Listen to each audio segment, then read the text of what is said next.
Good Tuesday morning, everyone. This is Doug Farrar, managing editor of Touchdown Wire, the USA Today Sports Media Group Network, and far more importantly, to my left, my right, I'm kind of like, it's like with drum miking where you're behind the kit or in front of the kit. Anyway, the guy in the orange sweatshirt is Greg Cosell, executive producer of NFL Films and the shot caller behind ESPN's NFL Matchup Show, which of course we all watch all the time.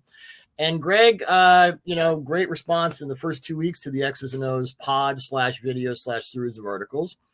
And with the draft 2 days away, oh my gosh, I wanted to talk to you about not, your top running back, your top quarterback, your top whatever. You've watched over 200 guys in detail at this point, 200 prospects plus. I have.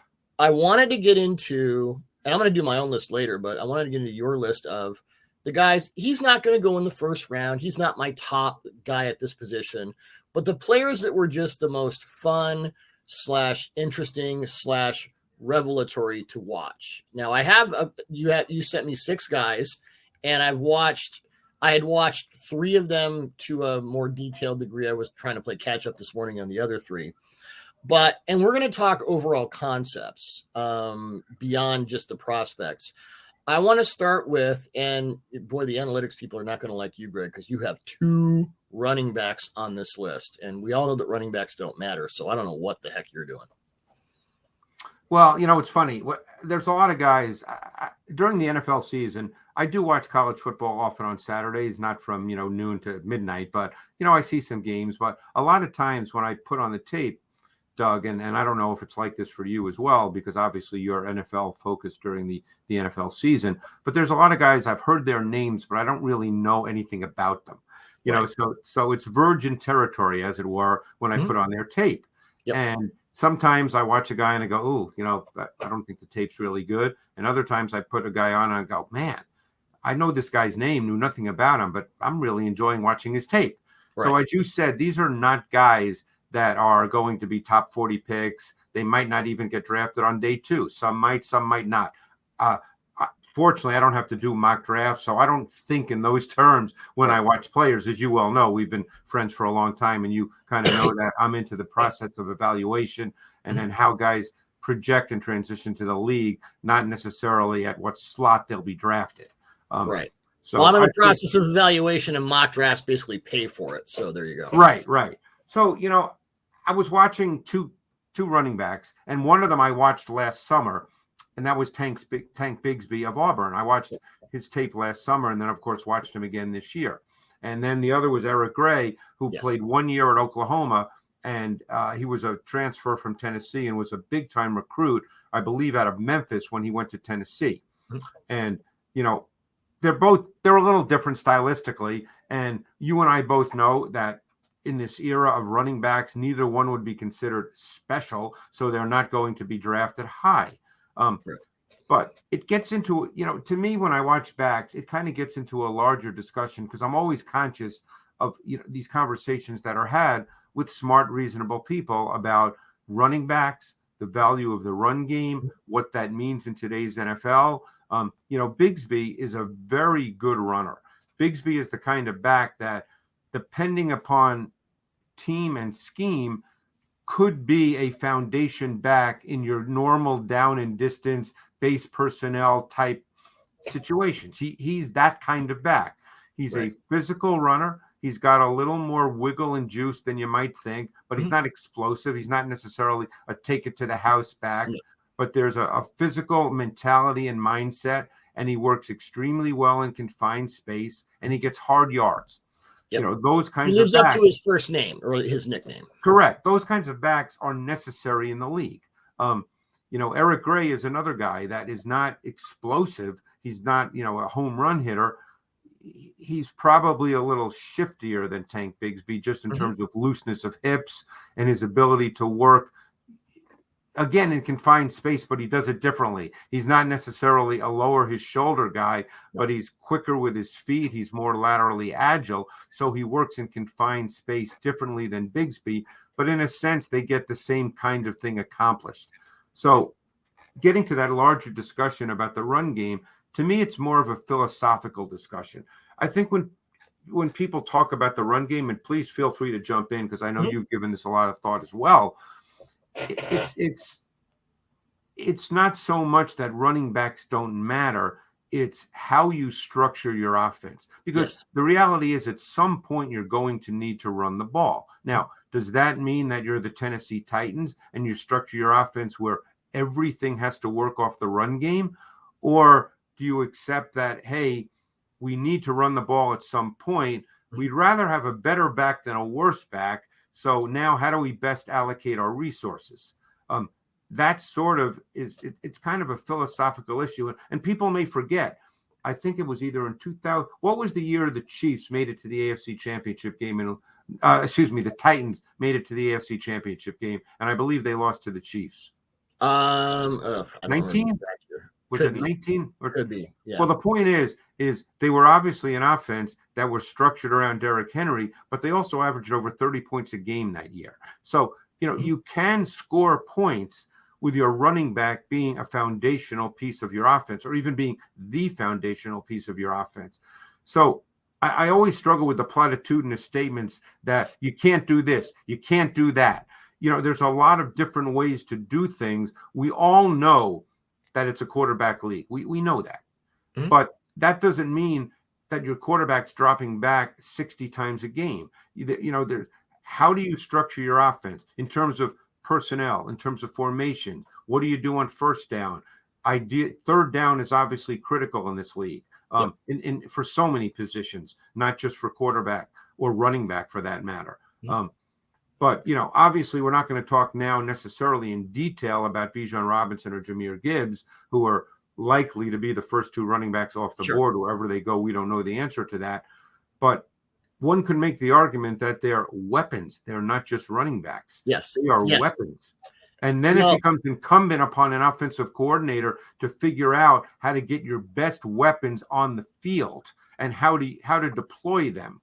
So, Bigsby is not a weapon in that sense. Gray's not a weapon in that sense. They're more traditional running backs. But at the end of the day, you want your best weapons on the field, and how do you deploy them? You teed me up perfectly for my thoughts on running backs. The Obi-Wan Kenobi quote, only a Sith deals in absolutes. I don't deal in absolutes in evaluation because every team is different. Every player is different. Running backs are like insurance. They don't matter until they matter, and then they really matter a lot. Correct. Now, I put up my list of my top 8 running backs this morning. It went up this morning. I finished it last night. And there are so many different types of running backs. So that's correct. The fact that there isn't that platitudinous, great word, by the way. The fact that there isn't that absolute, we have to have this hammerhead in the middle or this speed guy, like this guy has to define our offense. I think that's taken the shackles off of offensive coordinators and coaches. And, ideally you're just like, okay, we can be creative with this. We can go all kinds of different ways. And I'm looking at my top 8 running backs. I like Gray a lot. He just missed the list. Bigsby just missed the list. But I've got all kinds of running backs in my top 3. Bijan Robinson, who to me, he's the best running back prospect I've seen since Adrian Peterson. He's a different level of guy. Jahmyr Gibbs, very much an Alvin Kamara, sort of Brian Westbrook type guy. Zach Charbonnet, who from UCLA, who reminds me a bit of Marshawn Lynch. And whether we are eye to eye with those comparisons, our overarching point with running backs is now the fact that you're not tied to the idea of a franchise running back it gives you the ability to be far more creative in how you deploy running backs in your offense. And to me, that's a good thing. Yeah. And it also comes down to the issue of what a running back can do in your offense to make the defense have to play a certain way. Yes. I mean, I don't want to go back. I'm going back far now, and the game was different. Okay. But I mean, I think about the Dallas Cowboys in their heyday in those 90s teams. Yep. Obviously they had Emmitt Smith. They had a really good offensive line. They had a really accurate quarterback who was also a power thrower in Troy Aikman. They had Michael Irvin, right there with Jerry Rice is the most dynamic wide receiver, most impactful wide receiver at the time. But my point is that they didn't have to establish the run. the run was already established. So defenses lined up a certain way, particularly in normal down and distance situations. And one of the big myths about the Cowboys back then was that they came out and they ran the ball. They actually came out and they threw the ball, and that's how they got ahead. And then they ran the ball in the second half when they had the lead. Troy Aikman might have had 17 pass attempts in the first half, and he'd end up with 23 because in the second half they were ahead. As people may remember, they were ahead by a meaningful score that they didn't have to throw the ball very much, and then they ran the ball. Shut down. But the point is, it's what a run game and the threat of a run game and a good back does to defensive personnel and alignment. I know this is a little off topic, but it's also now what a mobile quarterback does to a defense. It's what Jalen Hurts forces the defense to do in terms of use of personnel and alignment. And that becomes so critical. So the run game is a factor. It doesn't mean every single Sunday you have to give it to a single back 23 times. But how many times? So if you're a really good offense, Doug, and you're able to be ahead, late in the third quarter, early fourth quarter, we saw this with the Bills. They struggled to run the ball, and there were times they couldn't put the game away, and so therefore they continued to have Josh Allen continue to throw the football. Where that's when you want to be able to line up and run the ball, and it's not just with 4 minutes left in the game. If you're a really good offense and you're up 27-13, with 4 minutes to go in the third quarter, you want to be able to line up and run the football.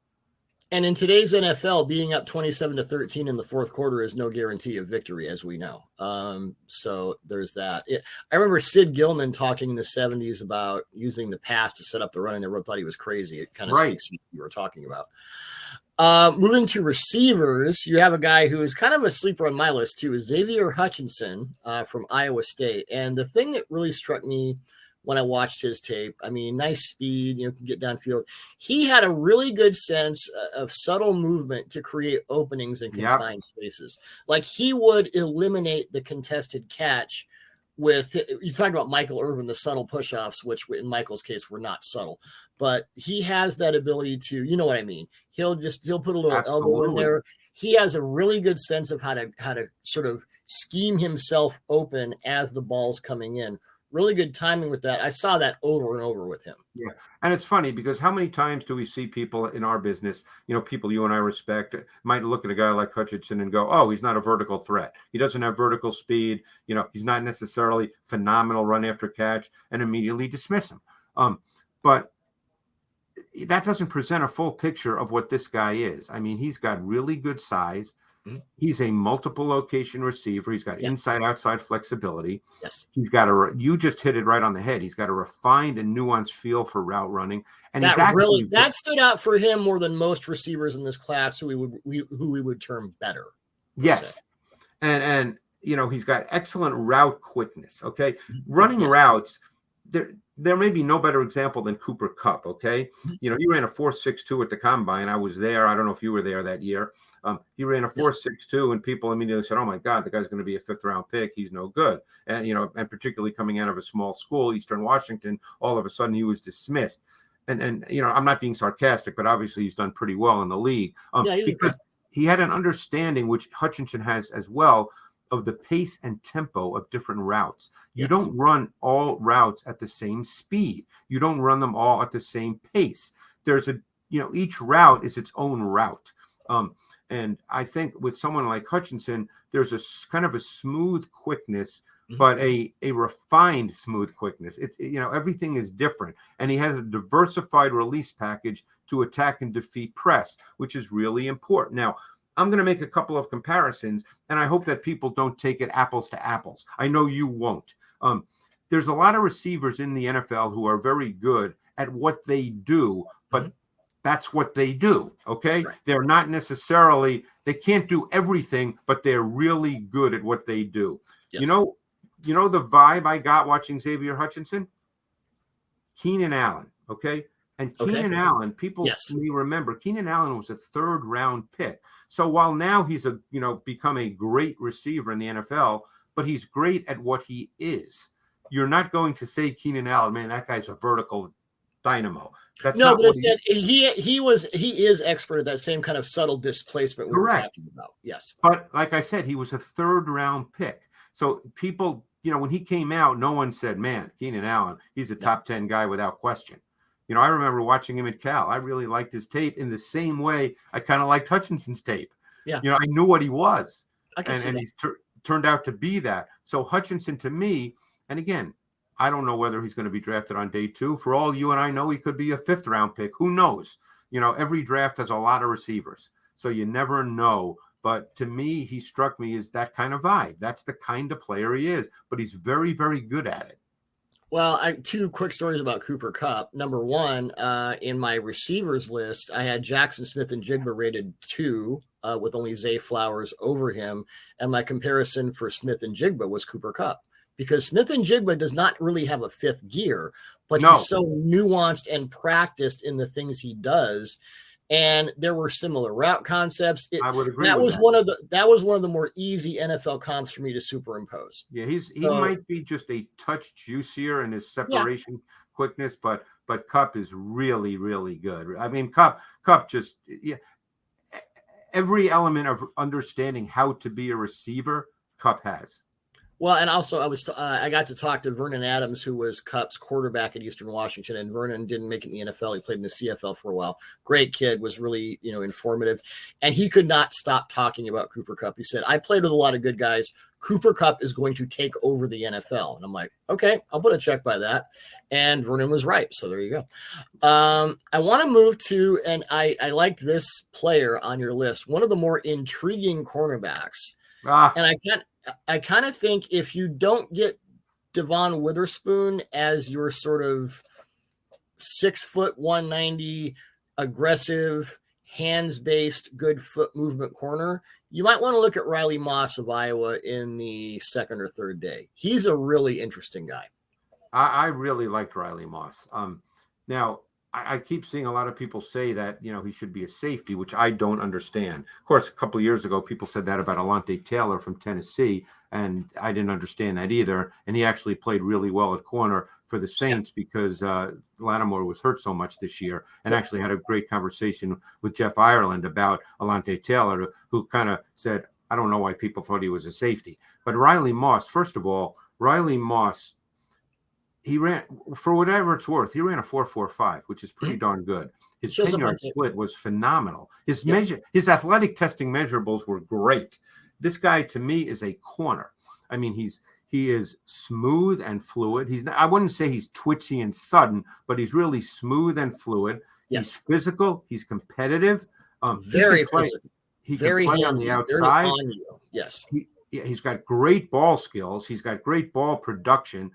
And he plays in zone coverage, which, as you know, a lot of college corners are not very good at. Right. He plays in zone coverage really well. He has great awareness. He plays with eye discipline, which if you ever have a chance, you I'm sure have. I've sat in on defensive back coaches meetings. They talk about eye discipline until it's coming out of their eyes, so to speak. And he understands routes and route concepts and combinations. He understands who the quarterback is looking at. This guy, to me, is an outside corner. And this, to me, based on tape study, some listening might think this is a bold, controversial statement, but I liked Riley Moss's tape far more than I like Kaylee Ringo's tape. And I know Ringo at 6'2", 207 with the 4.36 speed. I mean, I know that gets people excited, but I thought the tape said that Riley Moss was a better football player.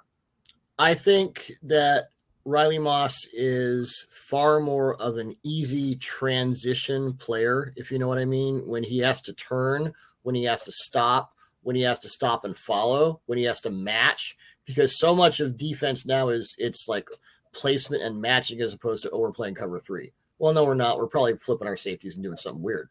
I think he fits into that very well. He was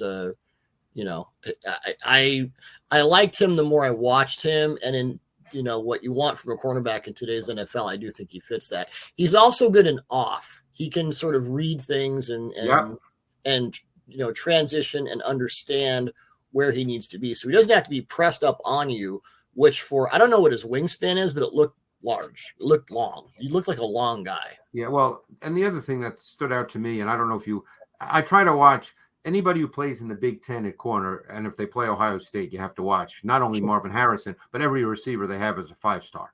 Yeah. So on the second play of the game, Moss, out of mirror match press man with no safety help over the top, ran with Marvin Harrison stride for stride on a vertical route. He was stride for stride with him. So, I mean, this idea that, he can't play outside corner, I don't really understand that. One of the things you've told me before is you don't need to listen to coaches talk about their players. They'll tell you what they think of their players when you watch how their players are deployed. You look at the number of times Riley Moss didn't have safety help against some really good vertical receivers. That'll tell you pretty much all you need to know right there. Yep. So yeah. Moving to our final two players, and these are, Jartavius Martin from Illinois, which is, DBU all of a sudden. I'm going to call him a safety because he was on my safety list. And then Trey Dean, the safety from Florida. Give me kind of your summary of these two guys and any larger, more global thoughts on safety play. Yeah. Safety is another position that, as the years have gone by, I think people realize its importance. Years and years ago, people always said things like, well, you can get a safety in the 5th round. You know that. You've been doing this a while. And I think the safety position has just become far more important. Mm-hmm. I remember having a conversation a number of years ago with Steve Spagnuolo. Wasn't that long ago. It might have been the year he was out after he left the Giants and before Andy brought him in as the DC in Kansas City. I talked to him in Miami for that Super Bowl, and he said he hung out that year off. He hung out with you at NFL Films like the whole time. He did. Yeah. So, and I knew him before then, but we had some, great conversations. Obviously, I was asking a ton of questions, because he's a lot smarter than I am. So I was asking a ton of questions and getting, I learned a ton of football. So, yeah, he was here a lot. But the point I'm trying to make is that I remember saying to him, I said, talk to me about safeties, because there's been you've been coaching a long time. And there was a time probably when you started where people talked about safeties as, hey, not being that important. You can get them anywhere in the draft. They're just not that big a deal. And he said, that's the difference between a lot of times between sort of scouts and coaches. He said, if I don't have good safeties, then my playbook becomes condensed because there are certain things I can't do. And that always stuck with me. So it's always easy to make statements on the outside about what positions are important and what positions are not important. And look, we know that teams do have to allocate resources in certain ways. We understand that. But coaches also understand that if they don't have good players at certain positions, they have to compensate for that or camouflage it. And they don't really want to be doing that. So, because as I said, it limits what you can do. And there's no coach that wants to go into a game with a game plan that's limited. So, I think that the safety position has become far, far more important. And you need safeties that are far more versatile in their skill sets and their traits than maybe we thought years ago. And Jartavius Martin, to me, and I know you watched a lot of Illinois because of Witherspoon and Sidney Brown, as did I. So the big question to me with this kid, who, by the way, I love this kid on tape. I mean, he played safety, he played slot corner, he played outside corner. I guess the question is, where does he line up in the NFL? I mean, in some ways, he was lowercase Brian Branch. He was that kind of player. I mean, his 40 time was really good. His vertical jump was off the charts. His broad was off the charts. His athletic testing was phenomenal. So you have to decide. His 10-yard split of 1.47 seconds was the 96th percentile. Vertical jump 98th. Broad jump. And a lot of people look at that because of the quickness and burst factor, which the game is much more about that than just running in a straight line. So, what do teams think he can be? Because I thought he played actually all three positions pretty well. Safety, slot, and even when he lined up outside, he played that pretty well. I mean, I got sort of vibes a little bit of the kid from Michigan a year ago who the Bengals drafted, Hill.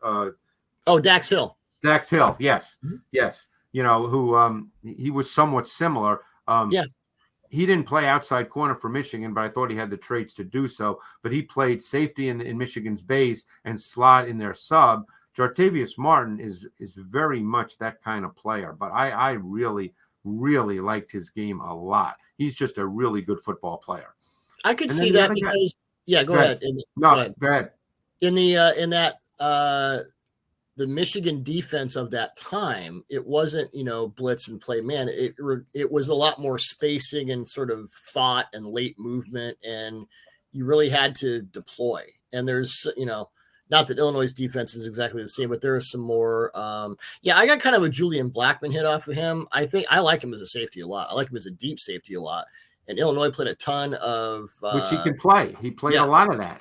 Played a ton of 1 and 3, so you can pretty much line him up. And didn't he started as a cornerback, and then he moved. And that, we talk about Brian Branch or Micah Fitzpatrick or Dax Hill.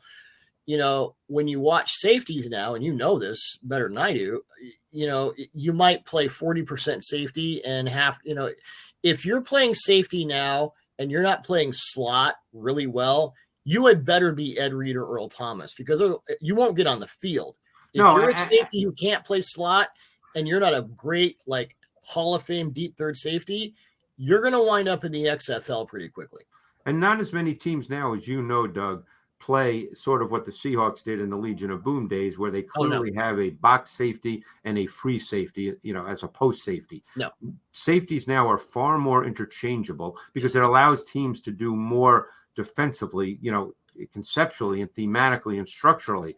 Obviously that Seahawk defense was so good that they could pretty much line up and say, here we are, we're better than you. And they were better than pretty much everybody they played. But there's very few teams like that. Right. So teams, coaches want to have flexibility, and they want versatile players on the back end, particularly at safety. You don't want to just line up Micah Hyde at post safety and Poyer in the box. You want to be able to have them be interchangeable, which they are in Buffalo. Right. And Martin can be that. And more teams now play with split safety, and that gives them added responsibility. So, Martin certainly fits today's NFL.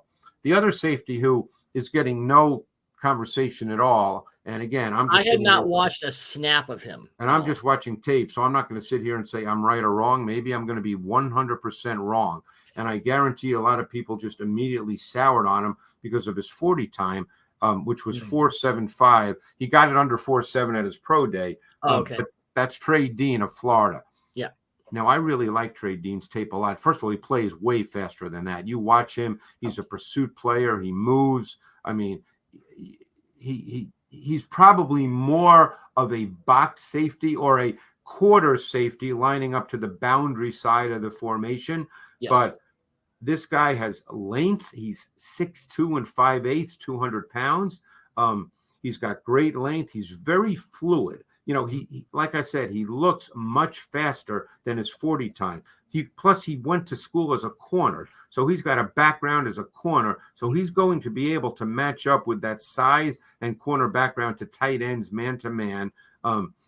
I really liked his game a lot. I mean, I think he's got size, he's got movement. I watched him, and maybe I'm crazy, and I'm sure, having said this now publicly, if I'm wrong, believe me, I'll hear about it on social media. I'll come after you. But I kind of liked his game more than I liked Antonio Johnson's game. Interesting. I got to watch a little this morning after you gave me the list, and the size thing. Obviously, this play where Darnell Washington, who's like 8 feet tall and weighs 500 pounds, he was running that crosser, and he not only had to keep up with Washington, he had to navigate the official, and it wasn't a breakup, but he basically out-muscled Darnell Washington for the football. That's pretty good. Yeah. No, this kid's a good player. He's got a hunter's mentality out there too. No question. I mean, this kid plays that way. So he was a guy, again, I didn't know Florida's defense. I watched the SEC a lot, so I knew his name, and I certainly knew Gervon Dexter, their D tackle, who I watched in detail as well. But I mean, Dean, I didn't know much about him. And I just kept watching him and saying to myself, this guy plays way faster than 4.75. I mean, I agree with that. I didn't know his 40 time, but I would have thought he was a 4.5. No, he shot gaps in the run game. He blitzed off the edge and ran down guys on the other side of the field. He was a pursuit player. I mean, I don't think you want to play him a lot as your post safety, but hey, there's a lot of safeties in every draft that you don't want to play a lot as your post safety. let me ask you one question, and then we'll go out. As much spinning as teams do now, whether it's single high to too high and Yep. vice versa, how important is it that you can at least play credibly in the deep third? And can he do that? Just so you're flipping and confusing the quarterback, you're not going to have to take Jamar Chase up the seam, but you can at least present a credible threat. And I think he can do that because I made it a point, and I know you haven't watched him in the detail I have, but the times that he did play it, he showed pretty smooth transition and change of direction. Okay. Even when he had to play with a little range, he showed it. Now, I'm not sitting here saying he's Earl Thomas, but I think he can do it. Again, you're not going to do it on 70% of your snaps, but I think he can do it at times. Keep in mind, look at what the Eagles had on defense last year when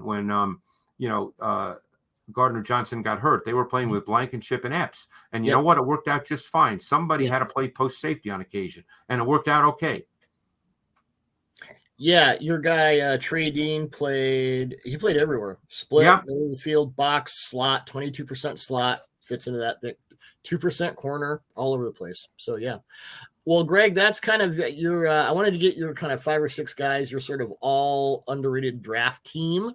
And you are neither underrated. You're not underrated at all. As I said, I could probably have done 30 more guys in this category, but just because there's always guys, who strike you just like they do with you. I'm sure when you watch that you didn't necessarily know a lot about, and you go, wow, I really like this guy's tape. It's all based on tape. You and I are not, well, I'm certainly not, maybe you do more with where you work, but I'm not interviewing these players. So I don't know their personalities. Sometimes you can tell what a guy is personality wise by the way in which he plays. That he studies by watching him play. Yep, absolutely. Well, Greg, we're happy you're part of our team. The next time we talk, the draft will be over and done and in the barn. And we'll have a lot to discuss then. But as always, thanks for your time and your expertise. And we'll talk to you soon. Thanks, Doug.